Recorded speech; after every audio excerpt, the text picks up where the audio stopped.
Ampo. Sikia mkisoma mstari wa 11. Moja mbili tatu.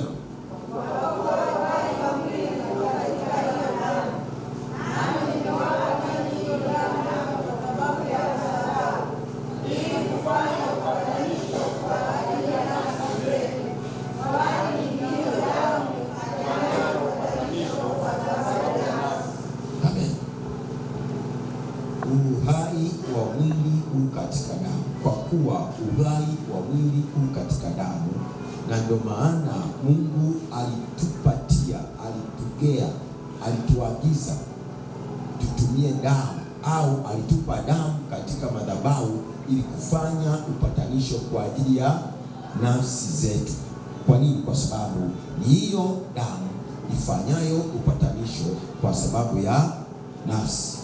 Bwana Yesu apewe sifa. Damu ndiyo inayofanya upatanisho kwa sababu ya nafsi. Kwa hiyo Mungu alimtoa mwanaye Yesu Kristo afe msalabani kwa ajili ya dhambi zetu. Lengo na madhumuni, kwa hiyo damu sisi tupate kupatanishwa na nafsi ya Mungu, nafsi zetu zipate kupatanishwa na nafsi ya Mungu. Bwana Yesu apewe sifa. Bwana Yesu asifiwe. Kuna mambo mawili katika huo mstari. Kuna jambo la kwanza ni kwamba uhai wa mwili u katika damu. Jambo la kwanza.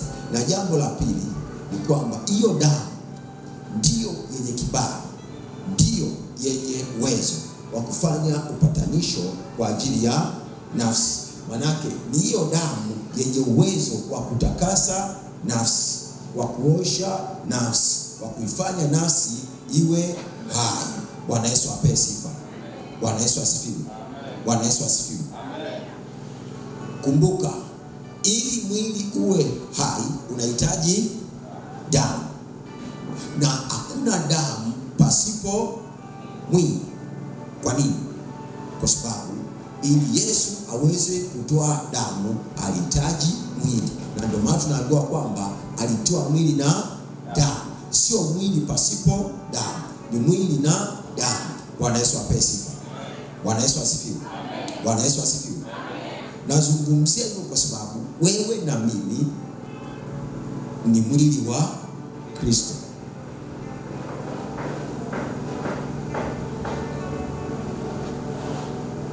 Mimi na wewe ni mwili wa Kristo. Tunamzungumzia Kristo kama Pasaka wetu. Amen. Tunamzungumzia Kristo kama Pasaka wetu.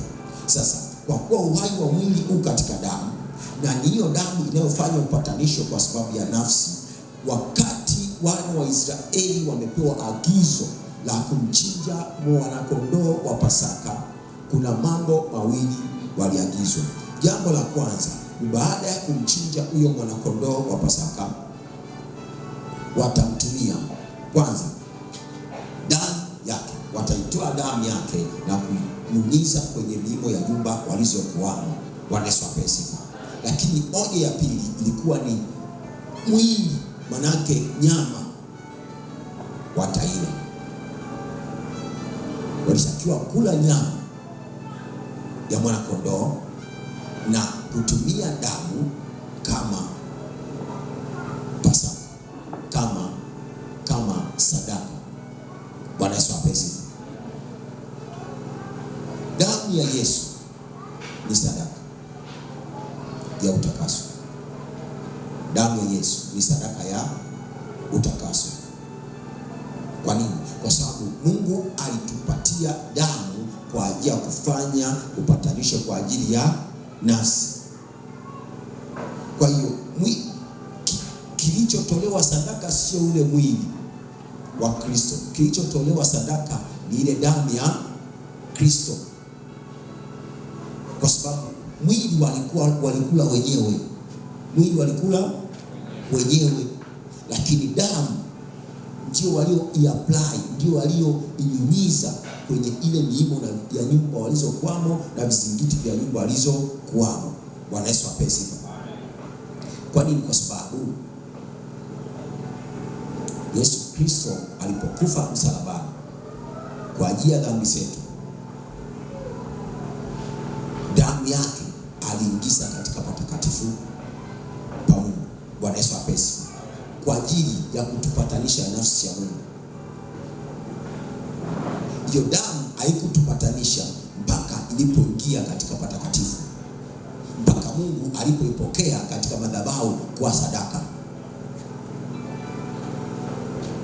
Bwana Yesu apesi. Bwana Yesu asifiwe. Bwana Yesu asifiwe. Okay, twende Kutoka 12. Tumefika Basi tusome kuanzia mstari wa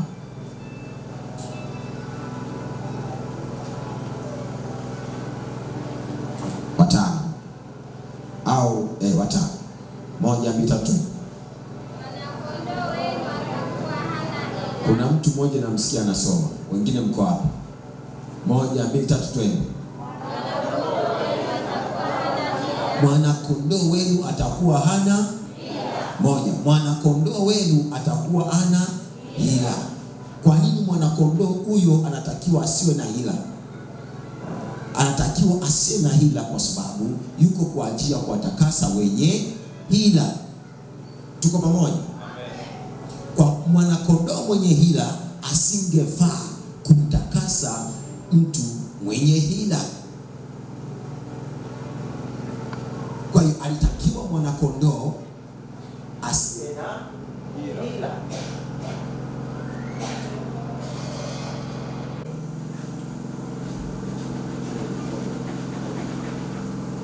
Bwana Yesu asifiwe. Mwana-kondoo hakutakiwa kuwa na hila, hakutakiwa kuwa na dosari. Hila iliyokuwa inatafutwa katika mwana-kondoo wa Pasaka aliyechinjwa kule nchini Misri ni hila ya jinsi ya mwili. Kwa sababu gani? Hata huyo mwana-kondoo aliyechinjwa kule nchini Misri alikuwa ni mwana-kondoo wa jinsi ya mwili. Narudia tena, hila iliyokuwa inatafutwa katika mwana-kondoo aliyechinjwa kule nchini Misri, mwana-kondoo wa Pasaka, ilikuwa ni hila kwa jinsi ya mwili. Lakini hila hii kwa jinsi ya mwili ilikuwa inawakilisha ama ilikuwa ni picha, ilikuwa ni kielelezo, ilikuwa ni kivuli cha hila ya rohoni. Bwana Yesu apesi. Wana wa Israeli walitoka nchini Misri kwa mwana-kondoo asiyekuwa na hila, lakini hila ya jinsi ya mwili.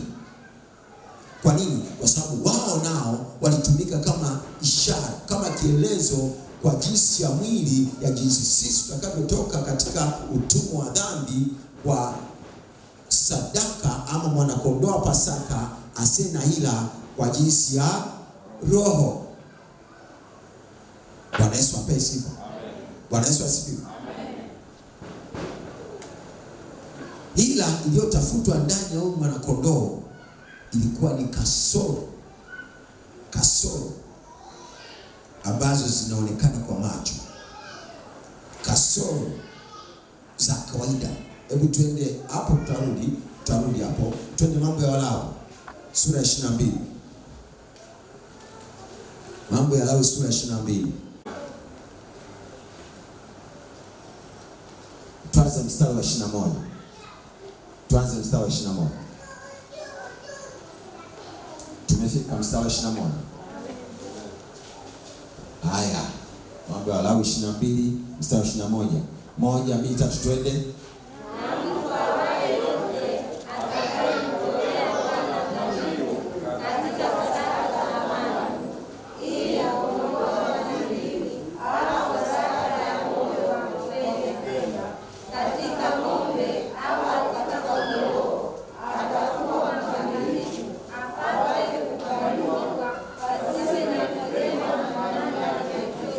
Bwana Yesu apesi. Anatakiwa awe mkamilifu, asiwe na nini? Na kilema chochote. Awe mkamilifu, manake akiwa na kilema huyo 3, twende. Kipofu au aliyevunjika na nai au kiwete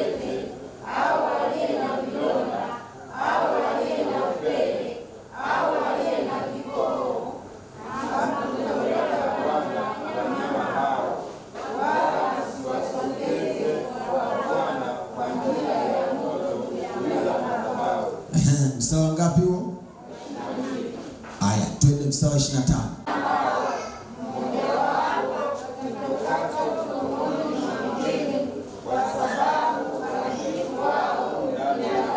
Kwa sababu uharibifu wao ndani yao.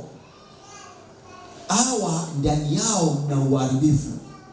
Hakuna jinsi ambayo wanaweza wakaondoa uharibifu ndani ya mwenye uharibifu, kwa sababu wao wenyewe uharibifu uko ndani yao. Bwana Yesu apewe sifa. Kwa hiyo hata sisi tungeweza ukana, kwa sababu ndani yake kuna uovu. Bwana Yesu apewe sifa. Ndani yetu kulikuwa na uovu, na hata sasa ukijitenga na Kristo ukajifanya kuwa sadaka, bado ndani yako kuna uovu. Hauwezi kufanya chochote, hauwezi kufanya chochote. Bwana Yesu apewe sifa. Bwana Yesu asifiwe. Na ndio maana alitakiwa mwana kondoo asiye na ila, asiye na aliye safi. Jina Bwana Yesu barikiwe. Hiyo ni kwa jinsi ya mwili, lakini kwa jinsi ya roho Kristo naye alitakiwa ili atutakase. Ukisoma hapo kwenye Kutoka sura ya 12 ukianzia juu, nafikiri kwenye mstari wa 3 na wa 4, utagundua kwamba mwana kondoo waliambiwa wamtwae kati ya mbuzi na kondoo, lakini walitakiwa kumwingiza, kumweka ndani, walitakiwa kumtenga kabla ya sikukuu.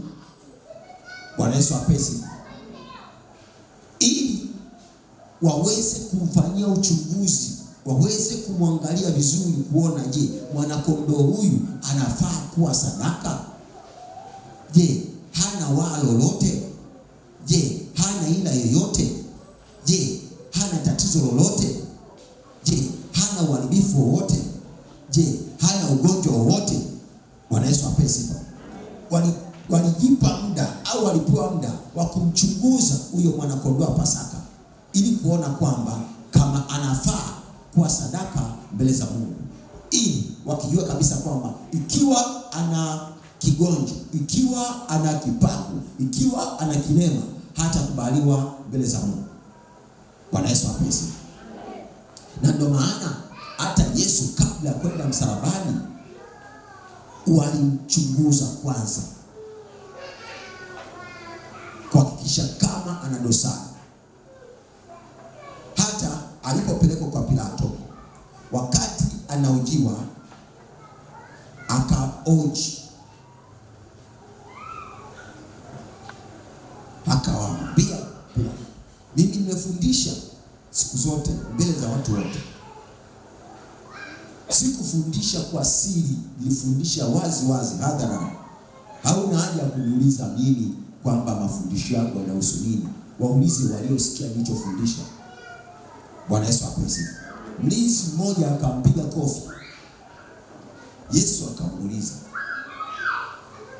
kwa nini unanipiga? Kosa langu ni nini? Dhambi yangu ni nini hata unanipiga? Bwana Yesu apewe sifa.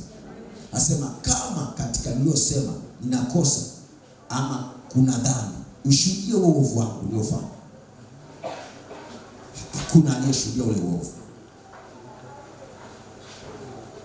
Bwana Yesu apewe sifa. Lakini hata Pilato mwenyewe alimchunguza Yesu, akamhoji Yesu, akasema hadharani kwamba sioni kosa ndani ya huyu mtu. Injili ya Yohana sura ya 19, twende hapo. Yohana 19.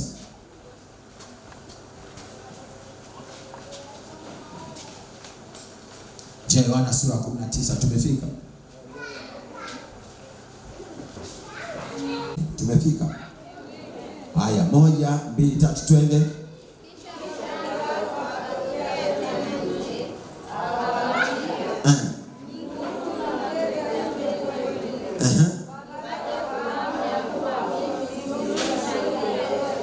Anasema mimi sioni nini? Hatia yoyote kwake.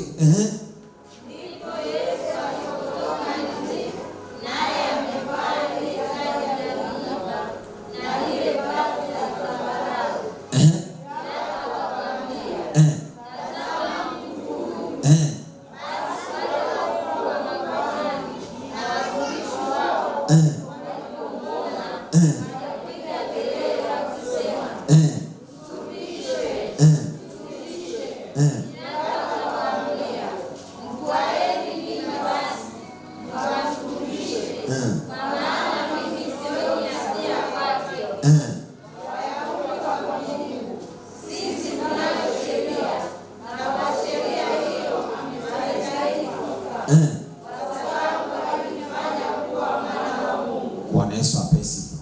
Bwana Yesu asifiwe. Mmesikia? Pilato anasema huyu mtu ya Yesu ni nini? Ni dhambi. Bwana Yesu apewe sifa.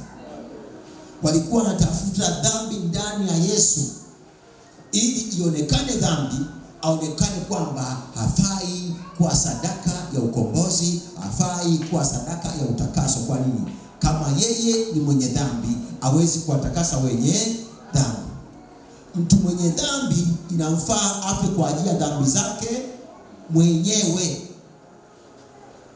Na ndio maana wokovu uko katika imani kwamba Yesu alikufa, na sio kwamba Yesu alikufa tu, bali Yesu baada ya kufa alifanyaje? Alifufuka. Bwana Yesu apewe sifa. Kwa nini? Kwa sababu Yesu kama angekuwa na dhambi, baada ya kufa asingefufuka. Asingefufuka. Kama Yesu angekuwa na dhambi, baada ya kufa kwa ajili ya dhambi zetu, asingefufuka. Kwa nini? Kwa sababu dhambi zake mwenyewe zisingempa kibali cha kufufuka, zingemfanya adumu mali ya kuzimu milele. Kilichomfanya Yesu afufuke ni kwa sababu hakuwa na dhambi. Na kama Yesu asingefufuka, mimi na wewe tusingehesabiwa haki, hata kama angejitambulisha kwamba nakufa kwa ajili ya Jacobo, nakufa kwa ajili ya Jovini, nakufa kwa ajili ya Laura, nakufa kwa ajili ya Stella, nakufa kwa ajili ya Neema, nakufa kwa ajili ya Lucretia. Hata angejitambulisha hivyo kwamba nakufa kwa ajili yao, kama ile mauti ingemweza, kuzimu ikamshikilia asifufuke, ingeonyesha kwamba Yesu mwenyewe alikuwa na nini? Na dhambi zake mwenyewe. Bwana Yesu apewe sifa. Bwana Yesu asifiwe. Ile kwamba Yesu alikufa kwa ajili ya dhambi zetu, akafufuka siku ya tatu, ni ushahidi kwamba hakuwa na ila, hakuwa na dosari. Bwana Yesu apewe sifa. Na kwa sababu hiyo ndio maana sisi tunapata haki ya kutakaswa katika damu yake. Haleluya. Bwana Yesu apewe sifa. Tunapata haki ya kutakaswa katika damu yake, ya kuoshwa, ya kusafishwa. Kwa nini? Kwa sababu yeye ni msafi na sisi wachafu. Napoingizwa katika yeye aliye msafi, yeye ni zaidi ya isopo. Bwana Yesu apewe sifa. Yeye ni zaidi ya isopo, yeye ni zaidi ya sabuni, yeye ni zaidi ya kitu chochote ambacho kimetengenezwa chini ya mbingu kwa ajili ya kutakasa, kwa ajili ya kufanya kitu kiwe safi. Yeye ni sadaka iliyo bora na utakaso ulio bora kuliko sadaka zote. Bwana Yesu apewe sifa. Bwana Yesu asifiwe. Kwa sababu hakuwa na hila, ndio maana baada kufa alifufuka. Kwa nini? Kwa sababu kuzimu ilikosa moja juu yake. Kuzimu ilikosa maswali ya kumuuliza.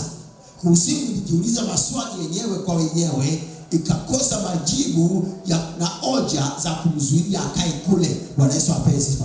Na kwa sababu alikuwa hana dhambi, alipokwenda kuzimu aliwakuta wenye dhambi. Yeye aliye nuru alipoingia kuzimu katika giza, alikimbiza giza, alifanya kuzimu isiweze kumstahimili. Bwana Yesu apewe sifa. Alifanya kuzimu iwe ni mahali pasipofaa kwa wale jamaa wa kuzimu. Bwana Yesu apewe sifa. Kwani kwa sababu kuzimu haiwezi kukaa na nuru. Bwana Yesu apewe sifa. Ndio maana kuzimu ilimhimiza Yesu, ondoka kwetu. Mashetani alimhimiza Yesu, ondoka kwetu. Huyo ibilisi mwenyewe alimhimiza Yesu, ondoka kwetu. Bwana Yesu apewe sifa. Na kitendo cha kuzimu kumkataa yeye aliyekufa kwa ajili ya dhambi zako, ili kukataa wewe. Unanielewa? Kitendo cha shetani kushindwa kustahimili mbele za Yesu Kristo, kitendo cha shetani kuficha uso wake, kuficha kuzimu, ni ishara kwamba shetani ana kibali, ana ruhusa baada ya mauti ya Kristo kusimama mbele zako kwa jina la Yesu Kristo. Tunaanza tunaona ndani hapa. Yesu akwenda kuzimu kwa ajili yake mwenyewe, tuelewane. Yesu alikwenda kuzimu kwa ajili yangu. Alienda kuzimu kwa ajili yako. Bwana Yesu apewe sifa. Na ndio maana Yesu baada ya kufa safari yake ya kwanza alienda wapi? Kuzimu. Alienda kuzimu. Na ngoja nikwambie kitu hapa. Uhai wa mwili uko katika damu. Yesu Kristo alikufa mwili. Alikufa mwili. Akafufuka roho. Si unanielewa? Alikufa mwili Yesu, akafufuka roho. Utaniambia mtu mwingine anasema, Yesu mwenyewe alifuka akamwonyesha Toma akamwonyesha Tomaso kwamba wewe uamini kwamba mimi, hebu chukua mikono yako, vidole vyako utie katika mikono yangu, na chukua mkono wako utie katika ubavu wangu, uone kwamba ni mimi. Usiwe asiamini bali aaminie. Bwana Yesu apewe sifa. Yesu kama angefufuka alafu akajificha kwa, yani angefufuka katika roho, akajificha kwa mitume, akajificha kwa wanafunzi, atungekuwa na ushahidi kwamba Yesu alifanyaje? Alifufuka. Atungekuwa nao.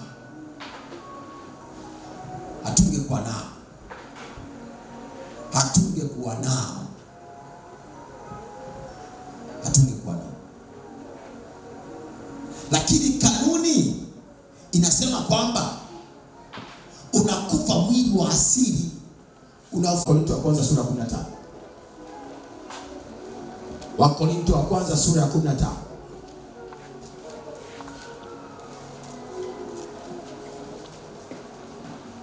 Tumefika Wakorintho wa kwanza sura ya 15. Wachache hao. Wakorintho wa kwanza sura ya 15 tumefika, watakatifu wa Mungu.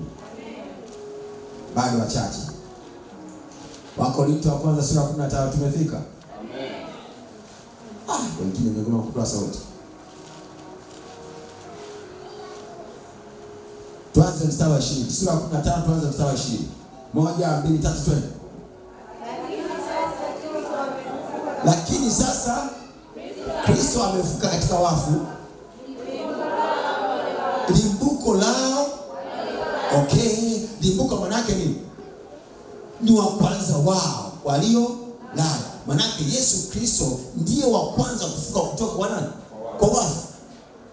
Yesu Kristo ndio limbuko, ndio wa kwanza kufufuka kutoka kwa wafu. Kabla yake hakuna yeyote ambaye aliwahi kufufuka kutoka kwa wafu. Utaniambia Lazaro je? Utaniambia binti Yairo je? Bwana Yesu.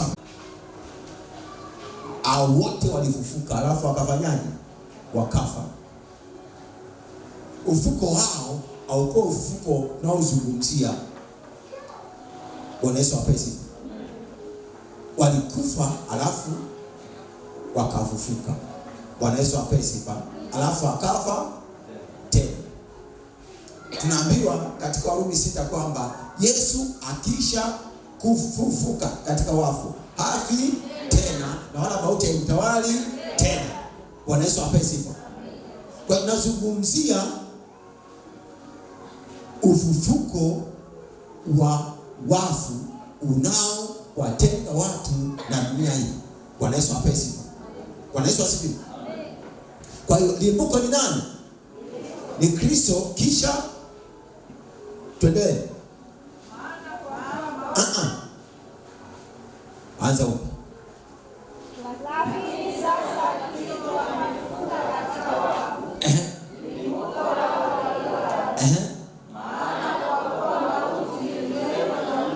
Ndio.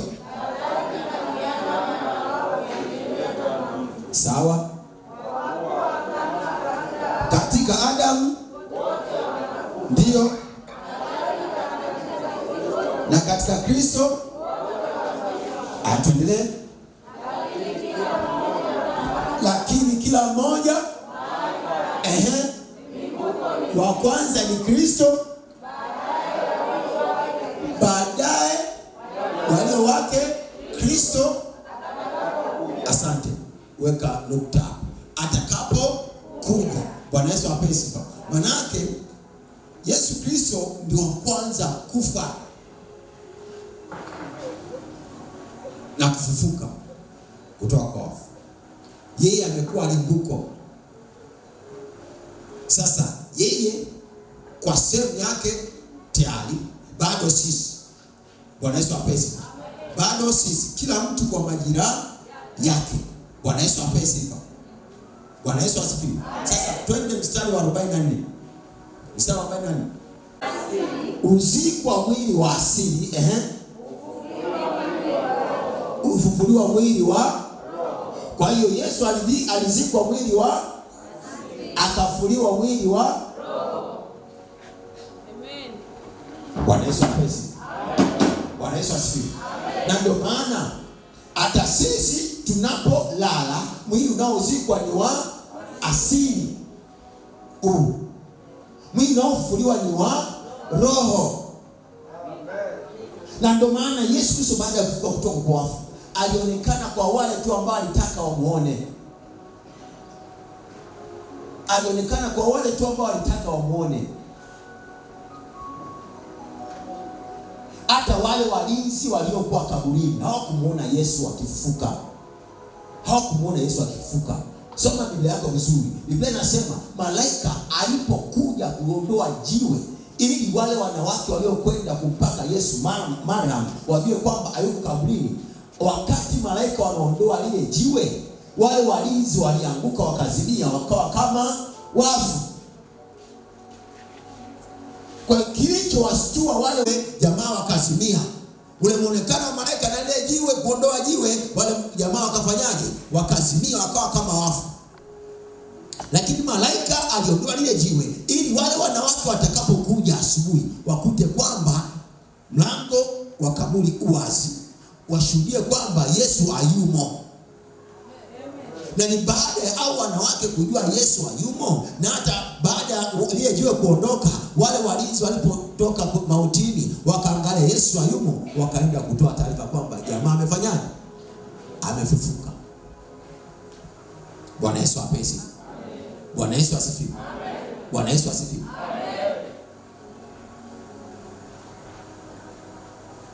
Kwa hiyo ulipandwa mwili, uliuawa, ulipandwa mwili wa kawaida wa asili, ukafuliwa mwili wa roho.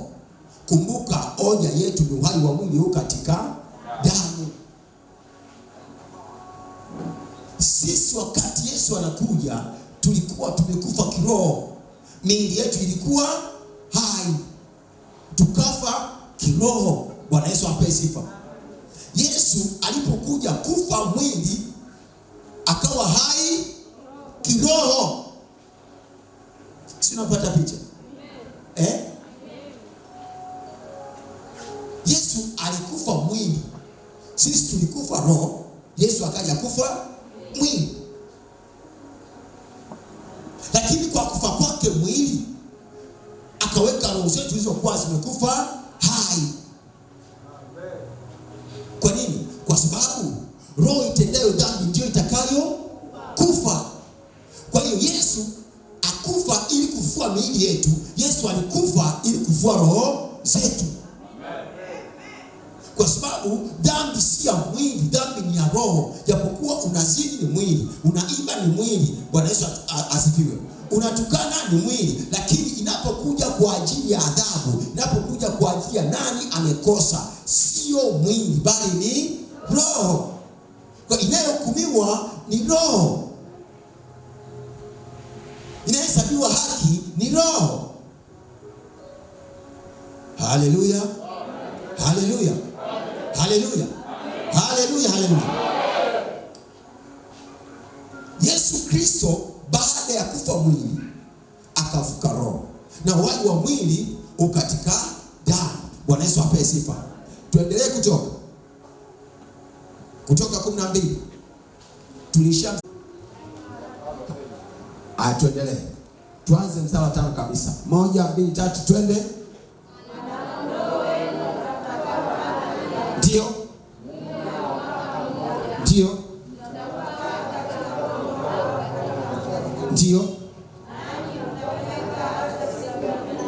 Ndio.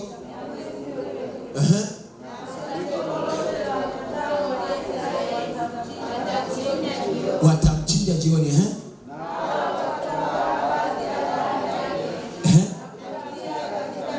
Watatoa baadhi ya damu yake na kuitia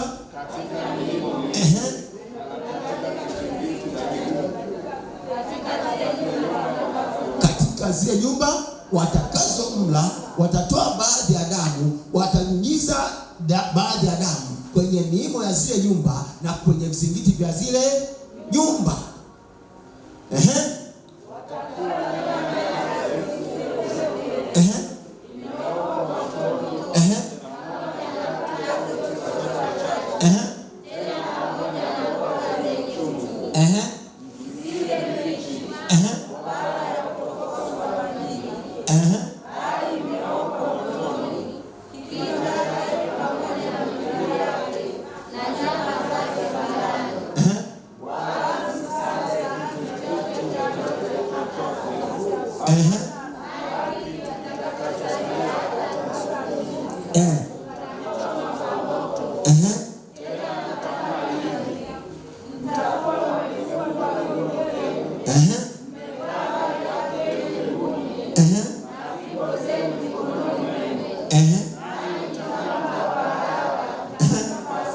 Ni Pasaka. Tuendelee. Maana nitapita kati ya nchi ya Misri usiku huo, nami nitawapiga wazaliwa wa kwanza wote katika nchi ya Misri, wa mwanadamu na wa mnyama, nami nitafanya hukumu juu ya miungu yote ya Misri. Mimi ndimi Bwana. Na ile damu itakuwa ishara kwenu katika zile nyumba.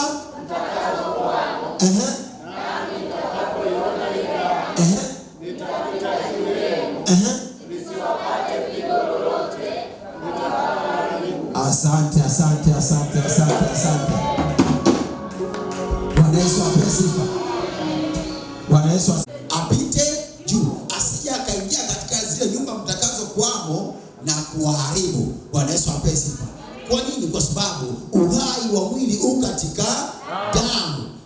Sasa kitendo cha wale wana wa Israeli kunyunyiza ile damu ya mwanakondoo katika miimo ya nyumba zao na katika vizingiti, manake Mungu alisha plan kwamba huyu mwalimu anapokuja lazima aingilie mlangoni.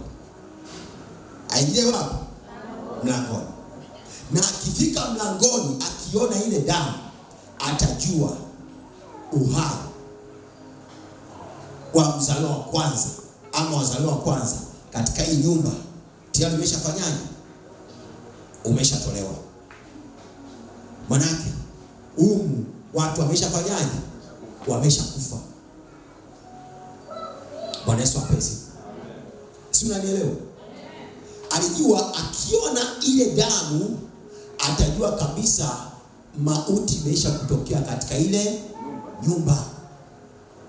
Kwa hiyo ile damu ya Yesu, damu ya mwanakondoo Pasaka, ilikuwa fidia ama ilikuwa mbadala. Kwa maana nyingine, kwa kuwa uhai wa mwili uko katika damu, basi kwa kuwa uhai wa mwili uko katika damu, basi ule uhai wa mwanakondoo aliyechinjwa, mwanakondoo Pasaka aliyechinjwa, ulikuwa mbadala ama ulikuwa fidia ya uhai wa wazaliwa wa kwanza nchini Misri. Narudia tena. Kwa kuwa uhai wa mwili uko katika damu, na yule mwanakondoo asiye na hila aliyechinjwa kule nchini Misri, mwanakondoo Pasaka alichinjwa na damu yake ikamwagwa, ikatwaliwa damu ikawekwa kwenye miimo na vizingiti ya nyumba walizokuwa wazaliwa wa kwanza wana wa Israeli, ili mwalimu akija akikuta ile damu katika ile miimo, anajua kwamba tayari uhai wa watu wa katika miongoni mwa wazaliwa wa kwanza wameshafanyaje? Wamesha kufa. Kwa hiyo uhai wa mwanakondoo aliyechinjwa kule nchini Misri ulikuwa mbadala ama ulikuwa fidia ya uhai wazaliwa wa kwanza waliokuweko nchini Misri wa wana wa Israeli. Tunaelewana? Amen. Tunapatana? Amen. Tuko pamoja? Amen. Uhai wa mwana kondoo ulikuwa badala ya uhai wa watu wazaliwa wa kwanza wa wana wa Israeli. Wazaliwa wa kwanza wa wana wa Israeli walikuwa na dhambi. Walikuwa na dhambi kwa sababu mharibu aliyetumwa na Mungu usiku ule asingeweza kuvunja kanuni ya kiroho. Kwa nini? Kwa sababu dhambi mshahara wake ni mauti. Kwa kama wazaliwa wa kwanza wa wana wa Israeli wasingekuwa na dhambi, kusingehitajika uhai wa mtu kuwa mbadala, uhai wa mwana kondoo wa Pasaka kuwa mbadala uhai wao. Kusingekuwa na tishio la wao kufanyaje? Kufa. Kwa hiyo mwana kondoo wa Pasaka anadili na dhambi. Damu ya Pasaka inadili na dhambi. Damu ya Pasaka inadili na utakaso. Bwana Yesu apesi. Bwana Yesu asifiwe. Yaani mtu yeyote asiye na dhambi hawezi kukabiliwa na tishio la nini? La mauti. Asante. Mtu yeyote asiye na dhambi hawezi kukabiliwa na tishio la mauti. Soma Biblia yako vizuri. Enoko alitembea na Mungu vizuri hata kuliko baba yake Adamu. Alichofanya Mungu akaona huyu jamaa hawezi kufa. Kwa jinsi huyu anavyokwenda huyu kufa kwake ni ngumu. Alichofanya akamchukua. Enoko akafa. Alichukuliwa. Kwa nini? Kwa sababu kwa mwendo wake mbele za Mungu asingewezekana kufa. Na Biblia inasema wazi kwamba watu watakatifu hawastahili kuishi katika hii dunia. Watu watakatifu hawana sifa ya kuishi katika hii dunia. Na ndio maana mtu akimpendeza Mungu, mtu akiwa rafiki wa Mungu, mtu akiwa karibu na Mungu, Mungu asubiri mtu yule azeeke, anamchukua mapema. Tunapewa uzeeke kwa sababu ya kubai time. Unapewa uzeeke kwa sababu unabai time. Kwani kwa sababu ulimwenguni hakuna cha kujivunia. Hakuna ambacho Mungu anaweza kuona kwamba kinakufaa uendelee kuwepo. Hakuna.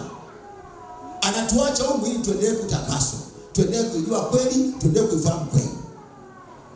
Lakini ukimpendeza Mungu anakutoa, anasema toka huko kwenye uchafu. Bwana Yesu apesi. Bwana Yesu asifiwe. Bwana Yesu asifiwe. Bwana Yesu apesi. Kwa hiyo mwana kondoo wa Pasaka alitolewa kwa mbadala ya wazaliwa wa kwanza wa Israeli.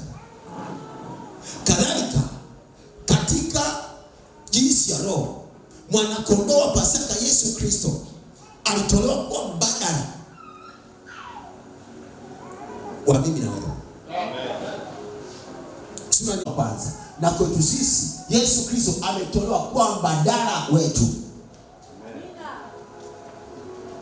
Katika dhambi ili sisi tuweze kusimama kwa haki yake, kwa uhai wake. Haleluya, haleluya.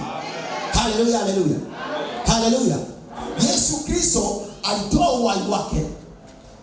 Uhai wa mwili katika damu. Kwa kutoa damu yake alitoa uhai wake. Mwili wake ukauawa. Bwana Yesu apewe sifa. Mwili wake ukafa. Ile damu yake akaiwekeza ndani ya mwanadamu mwenye dhambi.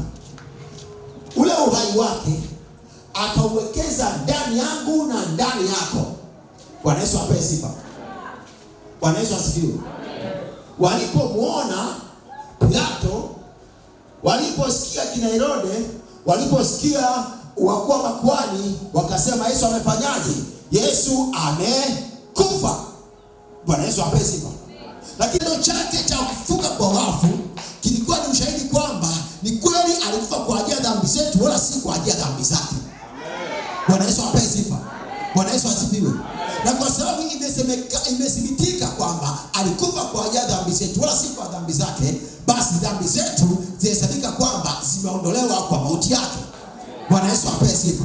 Na kwa kuwa dhambi zetu ziondolewa kwa mauti yake, basi madeni yote, basi hatia zote, basi malaumu yote, basi mashutumu yote, basi maovu yote, basi makosa yote tuliyotenda yalihesabiwa juu yake. Na kwa sababu yalihesabiwa juu yake, na yeye alishakufa na akafufuka, tukaonekana sisi ambao alichukua uovu wetu, hatuna dosari, hatuna waa, hatuna kunyanzi, ni watakatifu, wasio na hila, wasio na waa lolote.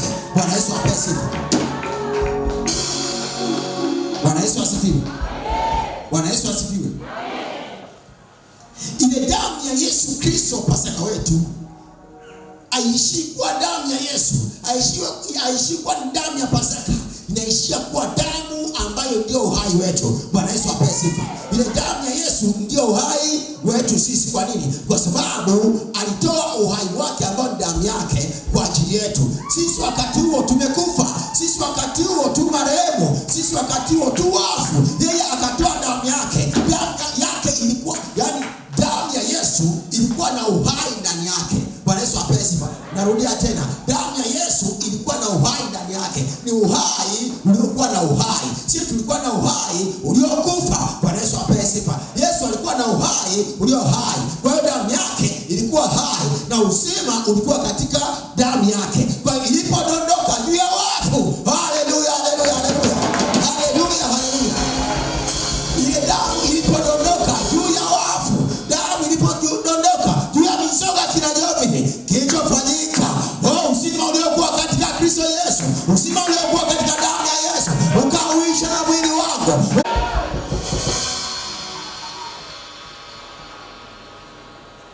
Ni kama vile nyie mnaendesha pikipiki, mnaendesha magari, mnaendesha bajaji. Upepo ukiisha kwenye tairi, unatembea, tairi inafanyaje? Inalala. Bwana Yesu apewe sifa.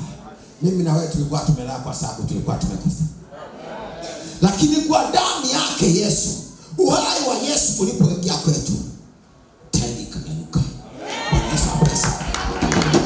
Bwana Yesu asifiwe. Bwana Yesu asifiwe. Tangu hapo Yesu amekufa kwa ajili yako na kwa ajili yangu. Hatuishi tena kwa uhai wetu, hatuishi tena kwa nguvu zetu, hatuishi tena kwa damu zetu. Bwana Yesu apewe sifa. Ngoja nikwambie, baba yako yakadondera, baba yako mkoba, baba yako si nani kibiriti. Ngoja nikwambie, au walikufa na kwa kazi ya msalaba tumetengwa. Kwa imani sio kwa kuona. Biblia inaniambia wazi kwamba tukienenda kwa kufuata mambo ya mwili tunataka kufa, lakini mimi sitaki kufa kwa sababu Yesu alishanifufua. Bwana Yesu apewe sifa. Kama tunataka kuwa hai, basi lazima tuenende kwa roho. Bwana Yesu apewe sifa. Na kama tunaenenda kwa roho, damu ya Yesu ambayo ni uhai wa Yesu ilimwagwa kwa ajili yetu. Kwa sababu hiyo ilipodondoka kwa ajili yetu, si tukawa hai kutoka kwa wafu. Bwana Yesu apewe sifa. Kuanzia hapo tunaishi kwa uhai wake. Haleluya, haleluya.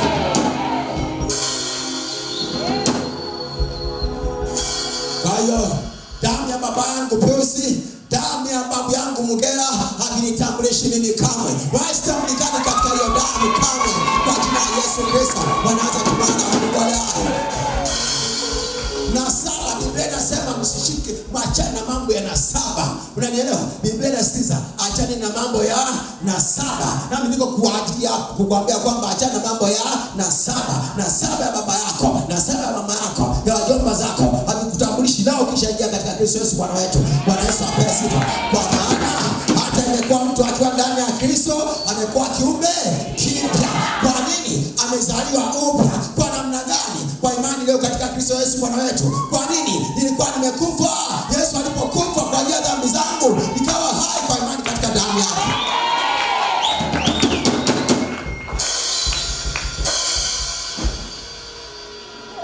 Haleluya, haleluya. Haleluya, haleluya. Anza kujitamani, kujitazama kwa jinsi ya roho. Wewe ulivyo sio jinsi unavyoonekana kwa nje. Wewe ulivyo ndani ndio utakayefanya ubadilishe nje yako. Ukijikubali ndani na nje yako itabadilika.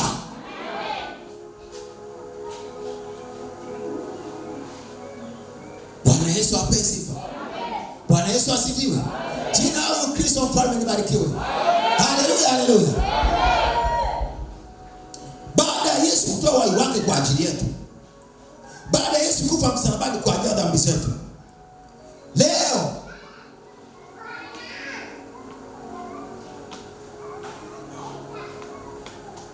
dhambi zetu na maovu yetu amesema hata kumbuka tena tena tena tena tena tena tena tena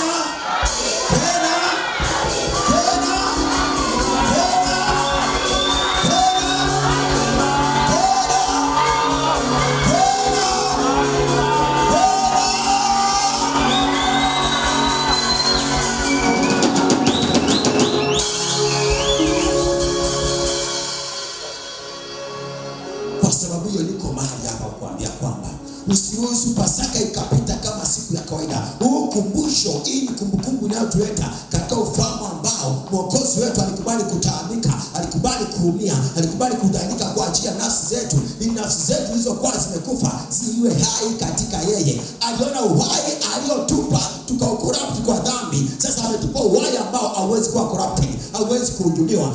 Ngoja nikwambie, damu ya Yesu hiyo inayokutambulisha, damu ya Yesu hiyo iliyo uhai wako, hiyo ni damu ambayo uchawi hauwezi kupenya. Hiyo ni damu ambayo magonjwa hawezi kupenya. Hiyo ni damu ambayo laana haiwezi kupenya. Hiyo ni damu ambayo maskini hauingii. Hiyo ni damu ambayo ajali haingii. Hiyo ni damu ambayo mauti haipeni. Hiyo ni damu ambayo ujinga haukai. Hiyo ni damu ambayo magonjwa hayakai. Hiyo ni damu ambayo mauti hayakai. Hiyo ni damu ya uzima, ni damu iliyo hai.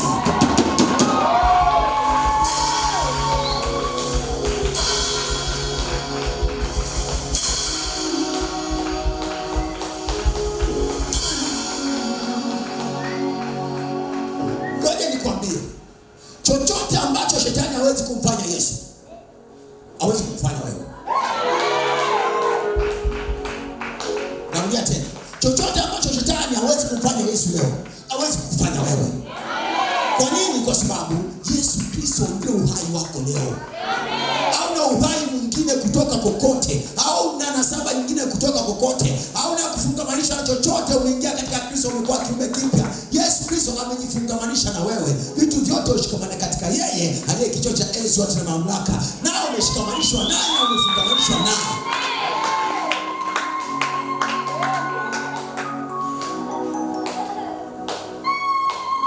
Bwana Yesu apewe sifa. Jina la Bwana Yesu libarikiwe. Okay. Tumalize na Wakolosai. Hebu twende Wakolosai. Wakolosai 3. Wakolosai 3 mstari wa 3 na 4. Tumefika? 1, 2, 3 twende.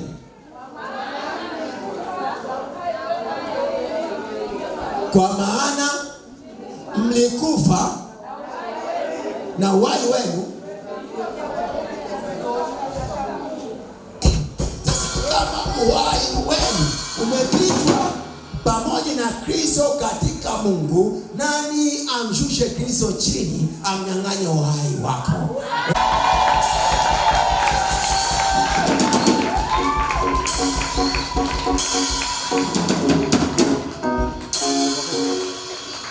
Ngoja nikwambie, kwa imani unaweza ukanyanyuka hapa kama ni mgonjwa, ukasema kwa nisia sasa mimi sio mgonjwa, ni mzima kwa jina la Yesu, na ukawa mzima hivyo hivyo. Bwana Yesu apewe sifa. Unaweza ukawa na ukimwi, wamekupima hospitali wakasema wewe ni ukimwi, lazima ufe, wakakwambia utakula vidonge mpaka unaingia kaburini. Uko kusikia hii habari ya njema Yesu Kristo kwa habari ya Pasaka, unaweza kusema kuanzia sasa uhai wangu ni na nasaba yangu ni naishi kwa damu ya pengine damu yenye virusi haiwezi kukaa ndani yangu, na mimi sijui tena.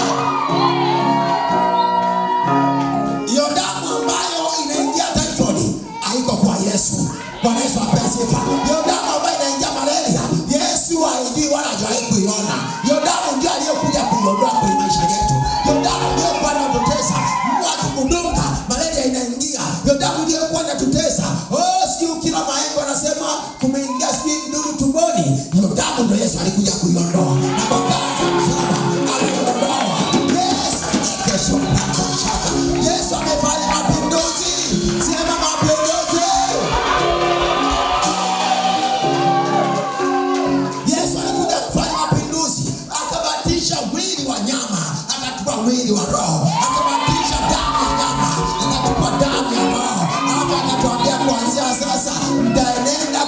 jinsi ya roho wala si kwa jinsi ya mwili.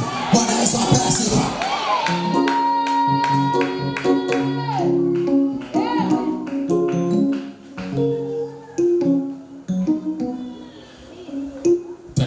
Tuendelee. Wakolosai. Tumaliza mstari wa pili, watatu. Tumaliza. Atunda 1, 2, 3 twende. Kristo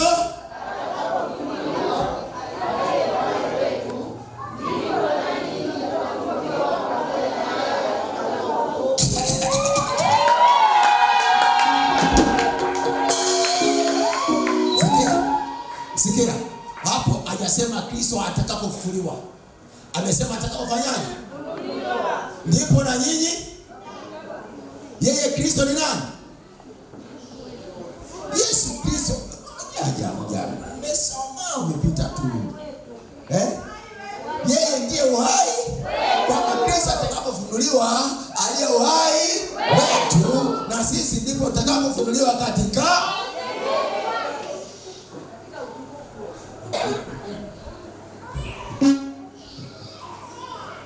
ndipo na sisi tutakapofunuliwa katika utukufu. Bwana Yesu apesi. Ndipo utakapojua na ndipo utakapojulikana kwamba hawa sio watu wa kawaida. Bwana Yesu apesi.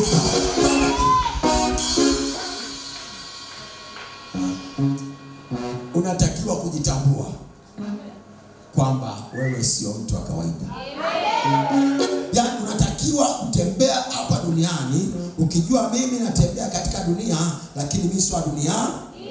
Mimi natembea japokuwa ni katika mwili, lakini mimi sio mwili. Mimi ni roho, na kwa kuwa mimi ni roho niko control mwili. Bwana Yesu apewe sifa. Wewe unafikiri kwa nini Yesu hakutenda dhambi? Unafikiri kwa nini Yesu hakutenda dhambi? Yesu hakutenda dhambi kwa sababu alikuwa anaenda kwa jinsi ya roho. Unanielewa? Alienenda kwa jinsi ya roho na alitambua kuwa roho. Na Paulo anasema tangu sasa simtambui mtu yoyote kwa jinsi ya mwili, japokuwa hapo mwanzo nilimtambua Kristo hivyo. Anasema lakini sasa simtambui tena hivyo. Bwana Yesu apewe sifa. Na wewe ukimtambua Yesu kwa jinsi ya mwili, basi utaishi kwa jinsi ya mwili. Lakini ukimtambua Yesu kwa jinsi ya roho, na wewe utaishi kwa jinsi ya roho. Maana utaishi katika ufahamu na katika mwenendo unaotokana maarifa ya kiroho uliyopata katika Kristo Yesu Bwana wetu, ambaye ukimweleza mtu wa dunia hawezi kukubaliana na wewe hata mmoja. Amen. Bwana Yesu apese.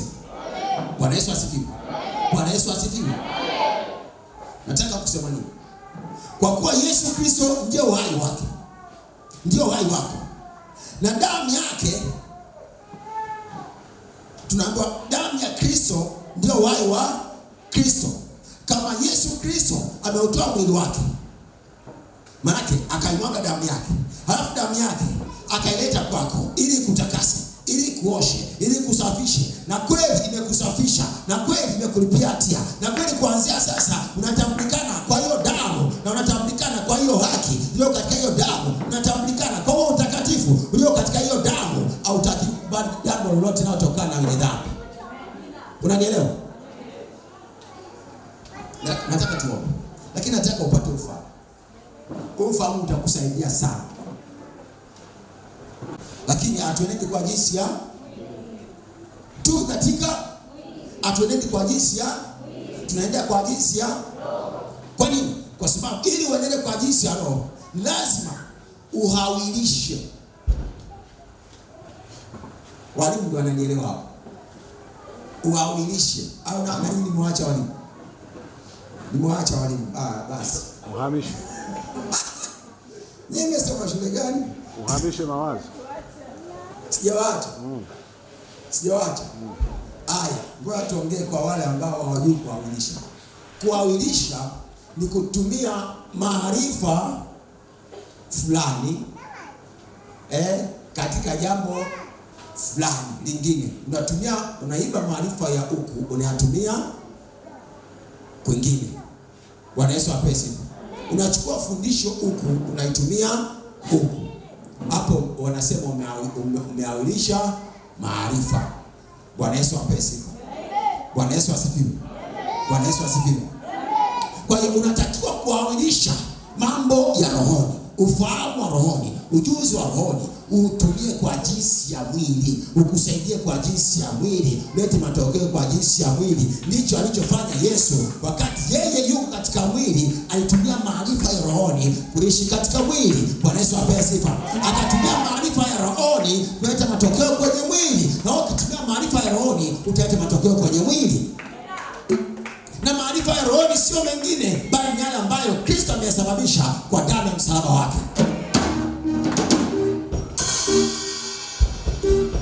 Bwana Yesu apewe sifa. Bwana Yesu asifiwe. Bwana Yesu asifiwe. Bwana Yesu asifiwe. Bwana Yesu asifiwe.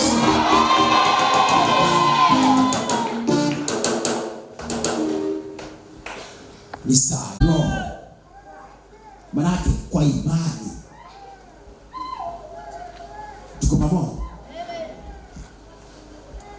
Kuanzia sasa, kila tatizo, kila kesi unayokabiliana nayo kwa jinsi ya mwili, vita yake ielekeze roho. Tunaelewa? Ishughulikie kwa jinsi ya roho. Inamaanisha nini? Apply imani. Ruhusu imani yako kwa Kristo ifanye kazi. Ruhusu akili yako ya kawaida na ufahamu wako wa kawaida vikubaliane na kile alichofanya Yesu msalabani kwa ajili yako. Bwana Yesu apesi. Bwana Yesu asifiwe. Bwana Yesu asifiwe.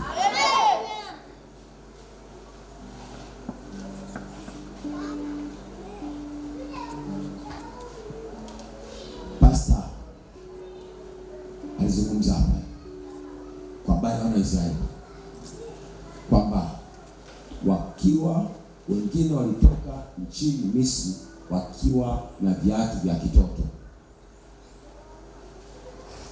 Viatu vya kitoto.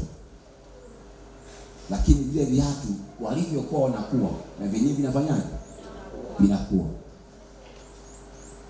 Havikuwaruka. Nguo hazikuwaruka. Kwa nini? Kwa sababu Mungu aliwazamia rohoni, akawavalisha kwa jinsi ya roho, hata kama wao hawakujua.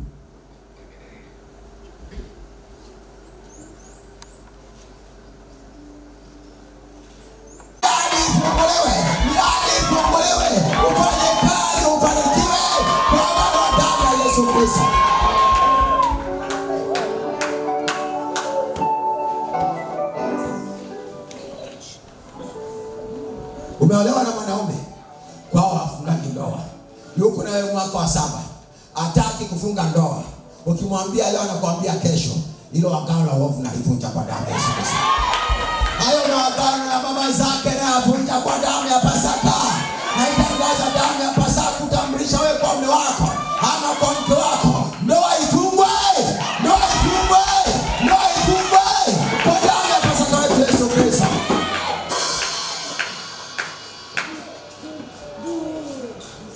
Watoto wako ni wezi. Watoto wako hatulii mashuleni. Watoto wako hawasomi vikaingia kwa sababu ya nasaba ya baba au ya wajomba. Kwa damu ya Pasaka, huo urithi umeondolewa. Na tukaanza kuondolewa kwa huo urithi juu ya watoto wako, juu ya wazao wako. Kwa damu ya Yesu Kristo. Bwana Yesu ndio urithi wa watoto wako. Na yeye mwenye hekima na akili.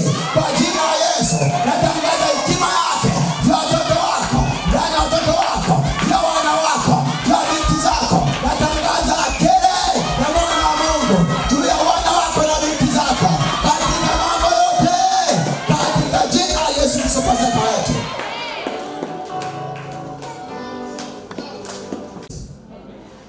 Sasa uhai wa Kristo ambao uko katika damu ya Kristo leo umetufanya sisi kuwa hai, na ndio maana tunaitwa mwili wa Kristo. Kwa nini mwili wa Kristo? Kwa sababu tunaishi kwa uhai wake. Tunaishi kwa uhai wake. Tumepata uhai tulionao kutoka katika damu yake, na uhai wa mwili uko katika damu. Kiasi kitendo cha yeye kuweka damu yake ndani yetu na damu yake inaendelea kuishi, maana yake sisi tumefanyika kwa mwili wake. Kwa sisi kuishi, Kristo anaishi. Bwana Yesu apewe sifa. Bwana Yesu asifiwe. Bwana Yesu apewe sifa. Sasa uhai wa Kristo ambao ni damu yake tunaenda kuachilia kwenye nyumba zetu, tunaenda kuachilia kwenye kazi za mikono yetu, tunaenda kuachilia kwenye ndoa, tunaenda kuachilia kwenye fedha, kwenye mitaji, tunaenda kuachilia kwenye ukoo wako, achilia kwa watoto wako, achilia kwa mama yako, achilia kwa baba yako. Kwa nini? Kwa sababu Yesu aliporuhusu uhai wake ama damu yake ingie kwenye maisha yetu, tulipata uhai wake ulio katika damu yake. Bwana Yesu apeswa, tukafanyika kwa mwili wake. Kwa hiyo tunataka kuachia damu ya Yesu Kristo katika familia zetu, ili waliomo na kila kilichomo kipate uhai ulio katika Kristo, ili vyote vifanyike kwa vyake, vifanyike kwa sehemu yake. Maisha ya Kristo yawe ndani ya kila kilicho chetu. Amen. Bwana Yesu apesi. Amen. Bwana Yesu asifiwe. Amen. Sema Baba. Baba. Katika jina la Yesu. Ninakushukuru kwa ajili ya damu ya Pasaka Yesu Kristo, damu ambayo ilimwagika msalabani kwa ajili ya utakaso wa dhambi zangu. Uhai wa mwili uko katika damu, na wewe Mungu wetu umetupa damu katika madhabahu ili kufanya upatanisho kwa ajili ya nafsi zetu, kwa maana ni hiyo damu ifanyayo upatanisho kwa sababu ya nafsi. Na umetoa damu ya Yesu ukafanya upatanisho wa nafsi zetu na nafsi yako, ukatoa uhai wako uliokuwa ndani ya Kristo ukauwekeza ndani yetu tuliokuwa tumekufa, ili tutoke katika mauti na kuwa hai kwa uhai wa Kristo uliokuwa katika damu yake. Na kwa sababu hiyo natangaza kutambua kwangu uhai mpya, uhai wa Kristo ulio ndani yangu katika jina la Yesu. Natangaza uhai wa Kristo ulio katika damu yake, damu ya Pasaka, kuingia katika mifupa yangu, kuingia katika nyama ya mwili wangu, kuingia katika ngozi ya mwili wangu, kuingia katika damu yangu. Kwa damu ya Yesu natangaza mapinduzi na mageuzi, nikitangaza rasmi kubatilika kwa asili yangu ya zamani, na baba zangu na mama zangu na wajomba zangu na bibi zangu na shangazi zangu.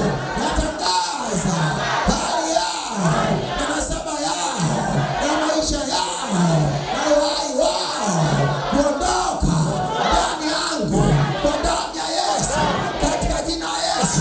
Hiyo asili yao naikomesha, hiyo asili yao naiondosha, hiyo asili yao naifuta kwa damu ya Yesu, kwa damu ya Yesu, kwa damu ya Yesu, kwa damu ya Yesu. Natangaza rasmi kwamba kwa damu ya Yesu mimi niko hai, kwa uhai ulio katika damu ya Yesu, kwa uhai wa Yesu Kristo mwenyewe katika jina la Yesu. Na kwa sababu hiyo Yesu Kristo, wewe ule uhai wangu ndio naikutangaza kumiliki juu ya nyumba yangu, kumiliki juu ya kazi yangu, kumiliki juu ya mali yangu, kumiliki juu ya ndoa yangu, kumiliki juu ya wana wangu, kumiliki juu ya binti zangu, kumiliki juu ya mwenzi wangu katika jina la Yesu. Natangaza uhai wa Kristo kuwa halisi kwenye kazi yangu, kuwa halisi kwenye fedha yangu, kuwa halisi kwenye utumishi wangu, kuwa halisi kwenye imani yangu, kuwa halisi kwenye biashara yangu, kuwa halisi kwenye mtaji wangu, kuwa halisi kwenye kazi ya mikono yangu, kuwa halisi kwenye leo yangu, kuwa halisi halisi kwenye kesho yangu, kuwa halisi kwa ndoa katika jina la Yesu. Sema kwa sababu uhai wa mwili huu katika damu na Yesu Kristo umenishuhudia kwa neno lako kwamba wewe ndiwe uhai wangu. Kwa sababu hiyo naponyunyiza na kuitambua damu ya Yesu juu ya mambo yangu, natambua uhai wako juu ya mambo yangu katika jina la Yesu. Napotambua, naponyunyiza damu ya Yesu na kuitambua damu ya Yesu juu ya ndoa yangu, nakiri na kutambua na kuona na kutangaza uhai wako ndani ya ndoa yangu katika jina la Yesu, katika jina la Yesu, katika jina la Yesu. Sijui kama hapo mtu amenifuatilia. Narudia tena ili wewe usikilize. Nimesema hivi: naponyunyiza damu ya Yesu na kuitambua damu ya Yesu juu ya kazi yangu, iwe juu ya ndoa yangu, iwe juu ya fedha yangu, iwe juu ya kesi, iwe juu ya madai yote yanayonikabili, nakiri na kutangaza na kutambua uhai wa Kristo katika jambo hilo. Bwana Yesu apesi. Kuna mtu amenielewa? Amen. Kuna mtu amenielewa? Amen. Sasa kama kuna mtu amenielewa, tunaenda kwenye ulimwengu wa roho. Kwa nini? Nakupa nafasi kwa sababu mimi sijui mambo yako. Mimi sijui mambo yako, wewe unajua. Nenda kanyunyize damu ya Yesu na uitambue damu ya Yesu. Tambua hilo jambo kuanzia sasa katika damu ya Yesu. Nyunyiza damu ya Yesu Kristo juu ya hilo jambo, juu ya hiyo kesi, juu ya maombi unayotamani, juu ya hicho kitu unachotamani. Kama kuna magonjwa, kuna maumivu ndani yako, achia damu ya Yesu juu ya maumivu. Itangaze damu ya Yesu juu ya maumivu. Kwa kutambua damu ya Yesu juu ya maumivu, unakuwa umekiri uhai ulio katika damu ya Yesu. Maana yake uhai wa Kristo juu ya maumivu. Hayo maumivu yatake yasitake yataondoka. Amen. Bwana Yesu apewe sifa. Amen. Bwana Yesu asifiwe. Amen. Bwana Yesu asifiwe. Amen.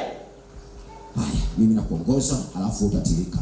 Sema: Baba, katika jina la Yesu, naitambua sasa damu ya Yesu kwamba ndio uhai wangu na uhai wa kila kitu kilicho changu na wa kila mtu aliye wangu, nayo ndio uhai wa mambo yangu yote katika jina la Yesu Kristo. Hata kama ni vita, naponyunyiza damu ya Yesu natangaza uhai wa Kristo katika hiyo vita.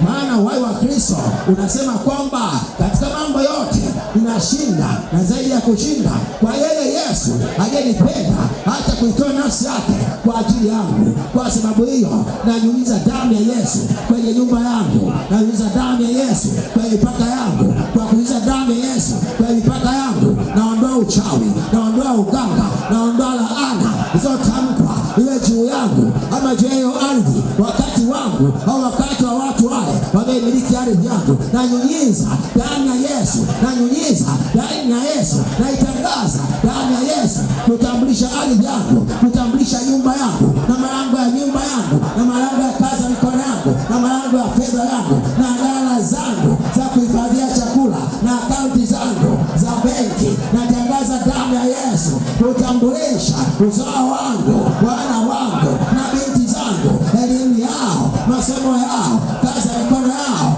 ndoa zao na uzao wao na mzazi vyao. Naitangaza damu ya Yesu kuitambulisha afya yangu, maana ni kwa kupigwa kwake Yesu mimi niliponywa. Ni huyu Yesu aliyetwaa madhaifu yangu akachukua na magonjwa yangu. Ni huyu Yesu ambaye amesema kwa damu yake nimehesabiwa haki, nimehesabiwa ovu wangu, na hakuna yeyote aliyehesabiwa dhambi anayeweza kutamka ama kutajwa katika magonjwa. Kwa sababu hiyo natangaza afya yangu inatambulikana katika uhai ulio katika damu ya Yesu. Maana Yesu Kristo ndio uhai wa afya yangu. Kama vile Yesu asivyoweza kuugua, hata mimi siwezi kuugua, kwa maana Yesu Kristo ndio uhai wangu. Kama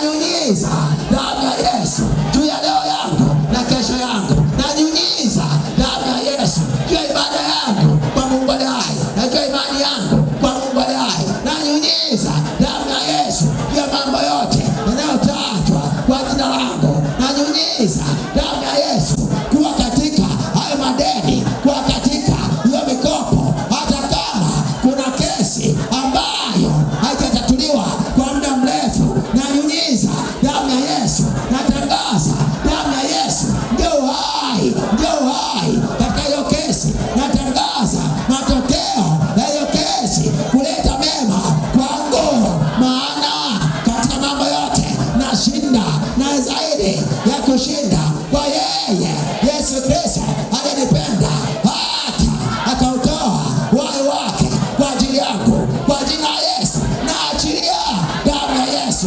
Nanyunyiza damu ya Yesu katika mipaka yangu, katika mipaka ya ardhi yangu, katika mipaka ya utumishi wangu, katika mipaka ya imani yangu. Natangaza mipaka iliyowekwa kwenye ulimwengu wa roho na nguvu za giza na mamlaka za giza ili kunizuilia kutembea katika imani iliyo thabiti, kuanguka kwa sababu ya damu ya Yesu. Hiyo mipaka zikia juu yenu. Naachilia damu ya Yesu. Nanyunyiza damu ya Yesu. Na utangaza uhai wa Kristo kudhibiti mipaka yangu na kuiongeza na kuizidisha katika jina la Yesu. Achia damu ya Yesu juu ya mambo yako yote. Achia damu ya Yesu.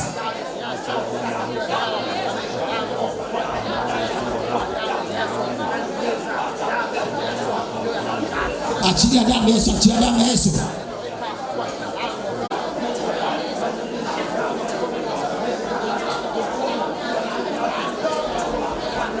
Achia damu ya Yesu. Achia damu ya Yesu. Mambo yako yote, kama ni magonjwa, achia damu ya Yesu. Kama ni maumivu, achia damu ya Yesu. Tangaza uhai wa Yesu uko mahali hapo. Achilia damu ya Yesu Kristo, na vifungo vinaenda kukatika, na maradhi yanakwenda kuondoka, na mateso yanaenda kuondoka. Kwa hiyo damu ya Yesu, achilia damu ya Yesu. Achilia damu ya Yesu. Achilia damu ya Yesu. Hiyo damu ya Yesu ndio uzima wako, na ndio haki yako, na ndio uhai wako katika kila eneo la maisha yako. Achilia hiyo damu ya Yesu. Achia hiyo damu ya Yesu. Achia hiyo damu ya Yesu. Achia hiyo damu ya Yesu. Achia hiyo damu ya Yesu. Ruhusu hiyo damu ya Yesu ipenye. Ruhusu hiyo damu ya Yesu ipenye. Ruhusu hiyo damu ya Yesu ipenye. Ruhusu hiyo damu ya Yesu ipenye. Ruhusu hiyo damu ya Yesu ipenye. Ruhusu hiyo damu ya Yesu ipenye. Damu ya Yesu. Achilia damu ya Yesu.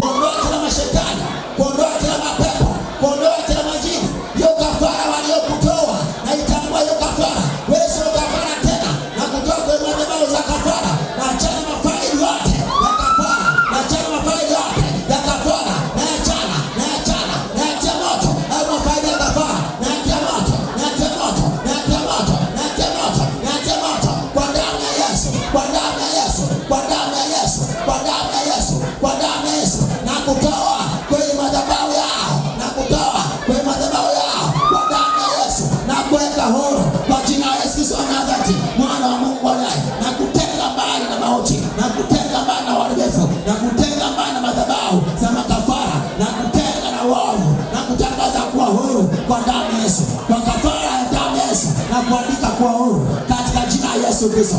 Amen. Uko huru. Asante Yesu. Omba, omba, omba, omba, omba, omba, omba. Omba, omba, uko huru kutoka kwa jina la Yesu Kristo. Damu ya Yesu iko juu yako. Damu ya Yesu iko juu yako, na juu ya mambo yako, juu ya historia yako. Damu ya Yesu naiachilia juu ya historia yako. Naamuru sasa damu ya Yesu ndio uhai wa Kristo kuingia na kupenya katika kila eneo la maisha yako, katika kila eneo ya rika lako, katika kila eneo ya hatua zako na njia zako, kwa damu ya Yesu Kristo, kwa damu ya Yesu Kristo, kwa damu ya Yesu Kristo, kwa damu ya Yesu Kristo. Popote walipokutangaza kwa kafara kwenye madhabahu za uovu, na kutoa na kutenga na hizo madhabahu, na kuweka huru kwa damu ya Yesu. Navunja kila ndoa ya kipepo, kila ndoa za majini, nazivunja kwa jina la Yesu. Kila madai ya kuzimu juu yako, wa Nazareti mwana wa Mungu aliye hai, na kutawa kwao kwa damu ya Yesu Kristo wa Nazareti mwana wa Mungu aliye hai, na kazi zao walizoziweka ndani yako nazifuta kuanzia sasa, nazikomesha kuanzia sasa kwa damu ya uweza ya Yesu Kristo. Utumishi wa siri ndani yako na ufuta kwa damu ya Yesu Kristo, kwa damu ya Yesu Kristo. Wewe utumishi na ufuta, wewe utumishi na ufuta, wewe utumishi na ufuta, wewe utumishi na ufuta, na ufuta, na ufuta, na ufuta, na ufuta, na ufuta, na ufuta kwa damu ya Yesu Kristo, na ufuta. Wewe ni maradhi, wewe ni magonjwa, wewe ni madhaifu, wewe ni ndoto, wewe ni mikwamo, wewe ni vizuizi, wewe ni mateso, wewe ni laana ulizopata kuzimu na kutenga nazo kwa damu ya Yesu Kristo. Maana Yesu Kristo alienda kuzimu, akakutoa kuzimu, akakuweka hai. Sasa umekuwa hai kwa mambo yake, na umekuwa mfu kwa mambo ya dhambi. Mambo ya dhambi yote na yafuta ndani mwako kwa damu ya Yesu Kristo wa Nazareti mwana wa Mungu aliye hai, katika jina la Yesu. Asante Roho Mtakatifu.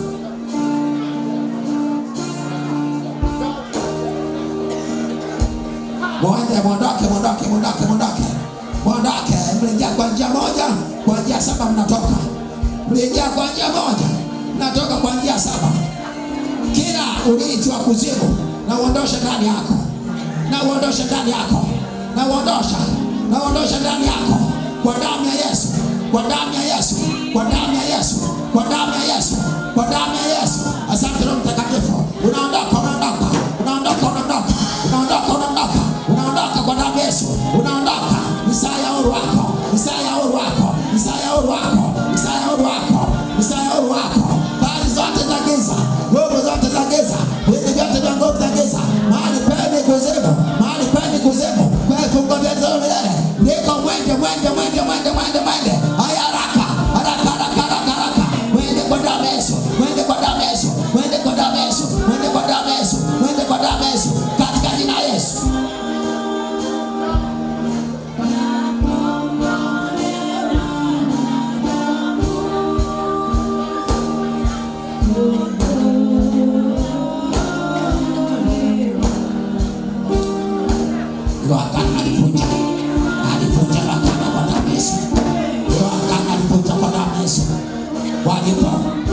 Weka kafara kifua chako na mfumo wa hewa ili uteseke. Natangaza ukombozi ulio katika damu ya Yesu. Damu ya Yesu ni haki yako ya kuwa huru. Damu ya Yesu ni haki yako ya kuwa huru, na Yesu aliye uhai wako yuko ndani yako kwa Roho wake, katika jina la Yesu.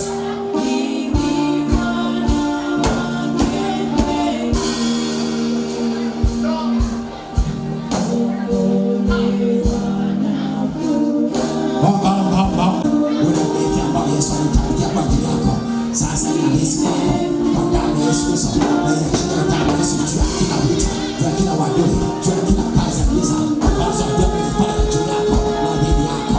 Naangusha hizo mamlaka, naangusha hizo mamlaka, naangusha hizo mamlaka. Ndio zinaanguka kwa damu ya Yesu, kwa damu ya Yesu. Zinaanguka, zinakuachia.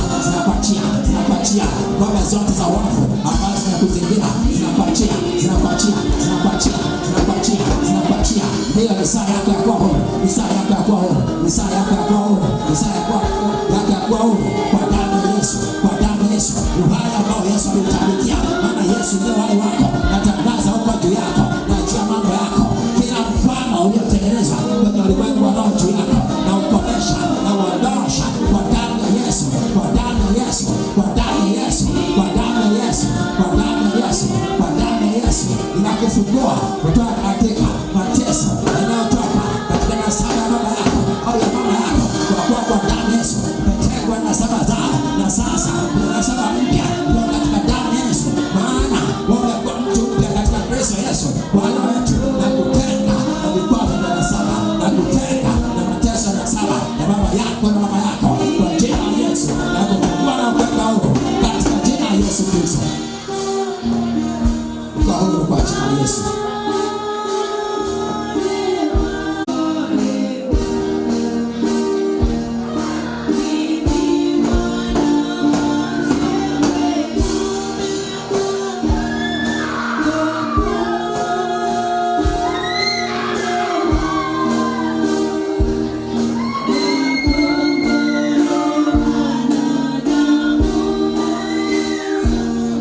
kuzimu, naitoa nafsi yako katika kuzimu, naitoa kwa damu ya Yesu, kwa damu ya Yesu, kwa damu ya Yesu. Yesu alienda kuzimu, kuzimu ikamtapika. Yesu alienda kuzimu na kuzimu ikamtapika. Kwa sababu hiyo sasa nakutoa kuzimu, nakutoa kuzimu. Unasemaje? Unasemaje? Kwa nini hamna? Kwa nini hamna? Kwa nini hamna? Na kutoa kuzimu. Haya, hii nafsi naitoa kuzimu kwa damu ya agano jipya la milele. Ndio, na sasa nuru ya Kristo kuiangaza kuzimu yote, kama vile kuzimu ilivyomtapika Kristo, na kuamuru kuzimu mtapika mtu huyu kwa damu ya Yesu, mtapika mtu huyu kwa damu ya Yesu, mtapika mtu huyu kwa damu ya Yesu, mtapika mtu huyu kwa damu ya Yesu, mtapika mtu huyu kwa damu ya Yesu, mtapika mtu huyu kwa damu ya Yesu, kwa damu ya Yesu, kwa damu ya Yesu, kwa damu ya Yesu. Milango ya kuzimu imevunjika, malango yamevunjika, yamevunjika, yamevunjika, yamevunjika kwa damu ya uweza ya Yesu Kristo. Yesu alipokufa msalabani, makaburi yalifunuka, na hayo makaburi yaliyokushikilia yafungua sasa kwa damu ya Yesu, yanapasuka sasa, na nakutoa kwao na kutenga leo kuzimu na kazi zao ndani yako, na zifuta kwa damu ya Yesu. Kuanzia sasa uko huru kwa damu ya Yesu, katika jina la Yesu Kristo, amen. Asante Yesu. Kuzimu umeshindwa katika jina la Yesu Kristo. Na huyo mtu tunamtangaza kuwa hai katika Kristo, katika jina la Yesu, amen. Uko huru na Yesu. Simama. Simama.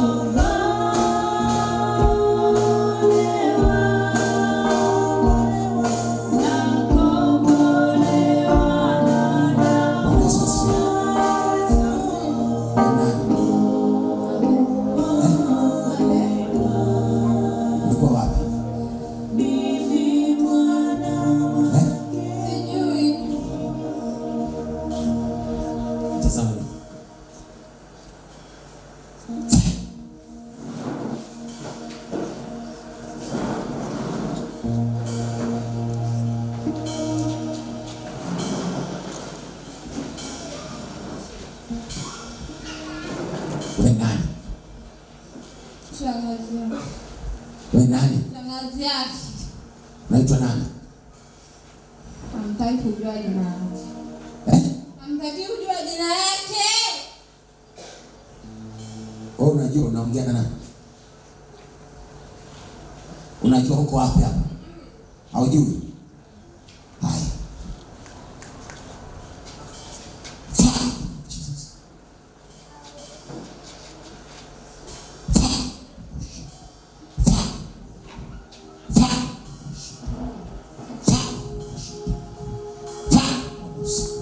Simama kwa miguu yako. Simama. Simama. Si unajioni? Simama. Tazama huko. Tazama huko. Simama, usifanye una kifafa. Simama. Haya, wewe nani? Simama. Umeshika na kiuno. Wewe nani? Usipotezee muda. Wewe nani?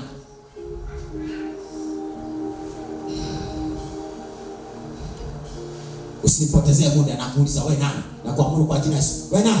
Shangazi. Unaitwa nani? Fatu. Unataka nani ndani ya huyo? Tunamtaka yeye kama yeye. Kwa ajili gani? Tunamtaka tu. Kwa ajili gani? Tunamtaka tu. Ili hatujui. Acha jeuri. Unamtaka ili wewe.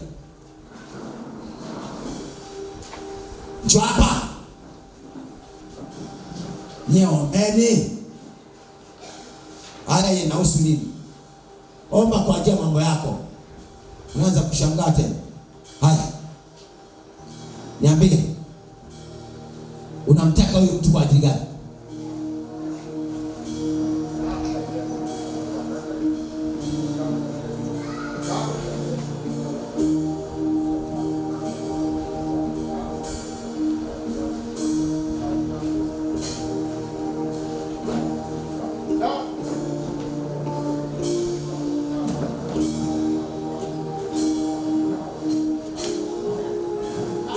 Mbona unashanga?